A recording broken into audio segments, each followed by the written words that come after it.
This is Midwest Moxie, a show about our region's visionary founders and the experiences that shape them. I'm your host, Kathleen Gallagher, Executive Director of Five Lakes Institute. Eric Apfelbach had been away for 7 years and was finally returning to his home state of Wisconsin. The question was clear. What the heck was he going to do with his semiconductor experience in a state with no semiconductor industry? Over the next 3 decades, Eric found a variety of answers. A university-trained chemical engineer, Eric turned around 2 struggling companies and led 2 startups and 1 public company, all in different industries. Across companies, he's raised 16 rounds of funding for a total of $275 million. One of the turnaround companies, along with both Madison-based startups he co-founded, Alphalite and Virent, have been acquired. Eric, welcome to Midwest Moxie. Great to be here, Kathleen. You'd been building a successful career at Applied Materials, but wanted to return home. Your first gig when you got back to Wisconsin was as general manager at a 300-person LCD company called Standish Industries. You helped the owner turn it around and achieved a $14 million sale to Planar Systems in 1997. How did that, getting a taste of leadership, driving change, inform what you wanted to do next? It was a great time because I think both decisions, deciding to leave a growing large company and join a small, struggling one, was really indicative to how I think. I like to do things, I like to achieve things and see results from what I did. So it was a lot of fun to come and dig in and rapidly get a troubled company on its right footing and then have it sell.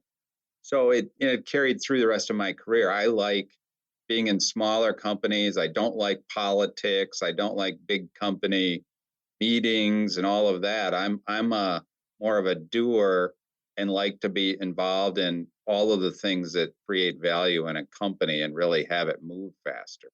And you're willing to put up with the risks and the moments of complete doubt to have that satisfaction? Yeah, well, yeah, very risk tolerant. I didn't necessarily know that about myself, but I remember when I moved from Applied Materials to Wisconsin, I think my pay went from 250,000 to 50,000. And, and everything that happened was on the come, like, can we turn this company around and sell it? And when we sold it, the owner made it worth my time to have helped him do that. But it was totally handshake, let's make this happen. So I just love having a new challenge in a market that's evolving, a market that's new, that can make a big impact in the future. So, Alphalite, your next company, how did you land there? Well, 1 year after I came to Wisconsin, I ended up with the same problem again. We sold the company. They wanted me to move out to Portland, Oregon. And then I took over an operation in Helsinki, Finland. So I had 2 little kids at the time and I was traveling all over and they wanted me to move. And I'm like, I'm not going to move. I'm going to stay in Madison. The founders at UW had thought about high power diode lasers. Fiber optic market was just struggling to emerge basically, and things were really hot. Everybody was in fiber optics and they had a special technology. So based on all of that, we decided that we would go out, raise venture capital, start the company. And at that time, I had never done any of that. I basically started out learning, pulled in the best people I could find that knew anything about it. And in Wisconsin in general, there wasn't a lot of knowledge to lean on. And nobody had raised venture capital really from the coast at that point.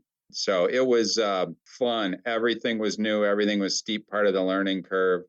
Again, the industry was very hot. We raised money at valuations that was stupid, right? Really. I mean, it was like, okay, if you guys want to give me that kind of money at that valuation, more power to it. It was great to start the company. The company, Alphalite, which makes lasers and electro-optical systems for defense and security applications, lived on. It was acquired by Gooch and Housego in 2016. It's still making its stuff. But there was a real hairy time when the dot-com bubble burst. Tell us about that. Yeah, I mean, we went, everything was go, go, go, and then full stop kind of 2001. The industry honestly was a victim of doing its job too well. We went from being able to put, a little bit of bandwidth on a fiber to tons for free. So we basically solved the problem. And the .com bust didn't help either. So yeah, we had to go from I think we went from 85 people down to 30. I had to close my Montreal facility. I had to move it to Madison. It was very painful. Did a down round, but we had a lot of good business and real product at that point. So we lived, to see another day, even though we went through that. But after stripping down the company and living through a down round, we had to reposition out of communications more into military defense, cable TV, things like that, medical. You had kind of So it was, set it up yeah. for that diversification, and we're happy you did, right? Yeah, it was required to survive. It was one of these things where if we're going to live as a laser company, we've got to go do that. The problem then is the whole thesis for the venture capital crew that invested is shot. They're not going to get the 10x return they wanted. There's no real path to it. And so that's what makes it tough. You basically went from being a great portfolio company to one that has no future as a venture exit. You've had people ask you how you stay so cool, calm, and collected during these periods. How do you do that? Well, part of it, I think, is my DNA. I am a chemical engineer. I'm analytical. I look for data. I don't get real emotional on stuff that I can't control. That's the big thing is focus on what you can control and ignore the rest. It's just noise. And I've seen a lot. I've had a lot of times when I've had moments of truth, we call them, where it's like this is insane. I mean, there's bad news. There's existential threats to these businesses that you're not sure how you can get through. But you know what? With some good people and keeping your head down, I've always gotten through. There's always a way. So you got to have optimism mixed with your fact-driven decision making, and you can almost always get through. Speaking of getting through, so another company you ran, Virant, a University of Wisconsin Madison spinout, is now owned by Marathon Oil. Back in the beginning, when it started, it was a green hydrogen company. How did it morph into a biofuels company? That was a great story for startups. I've seen many startups pivot for various reasons. One, they have to. Virent, we were trying to make green hydrogen for Honda Motor Company. We had a contract with them, and they were an investor actually for green hydrogen. And we were trying to meet yield numbers, just the amount of hydrogen we could create out of sugar water. And one day we came in and I asked the researchers, how did it go? And they were all depressed. They were all hanging their heads down and they said, oh, it went terribly. They said, we made something that looked like diesel fuel.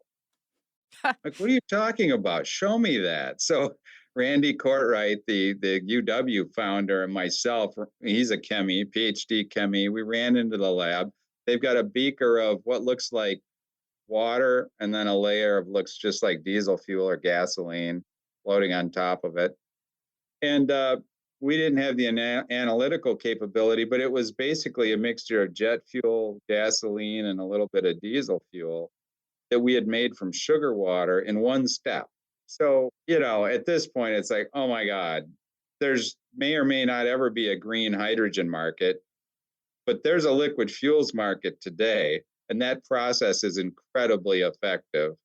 So we immediately tore up our old business plan and brought Shell in as a partner and Cargill as an investor and began doing liquid fuels. And that's how the company, made its mark. You make it sound so tidy in retrospect, right? But the guts it took to make that pivot, change everything, is pretty overwhelming to me. It's a little bit wild. You've got to tell your existing investors that you're completely changing what the company said it was going to do. Honda, we had to honor what we told them because they invested for green hydrogen. And we had programs with the Navy to do hydrogen for fuel cells. So we had to complete that. But the nice thing about that is the liquid fuels market is such a no-brainer compared to green hydrogen that it didn't take a lot of convincing. You've worked in so many different industries: biofuels, semiconductors, flat panel LCDs, microgrids, waste management software, and more. What kind of advice do you have for getting up to speed on a technology and an industry? Well, find good people. I always like to say I like to have somebody with a sixth sense in that market, somebody with the scars on their backside from living in that market and seeing things fail and not fail. So you need somebody like that. And if you know me, I go into a new market, I don't know that. I can pick up the technology, I can read everything, I can figure out market segmentation, and but there's always a sixth sense about how that business operates and what it actually takes to penetrate that market. And so you need the right people. I think you also need a passion for it. Every industry I've gone into, I was 110% behind the fact that we had to succeed to help the world and the market. Products we were bringing to market weren't like nice to have. They were pretty much required for changing the world. And if you have that kind of passion, you can, again, you'll find a way to get the right people to find the answers you need. And you have to have the confidence that as you navigate these things, the doors will open. You'll find a way to make it happen generally, and find the answers as you go. You just have to have it's like a trust walk, right? You have to have the confidence that you and your team can make it through almost anything. You were at PegX, which makes waste and materials management software, for 6 years. You left in 2022. What are you doing now? I'm actually semi-retired. I'm working with an AI company called Orbital Materials, which is a group of Google DeepMind guys, incredibly smart. Then they're using AI to develop materials.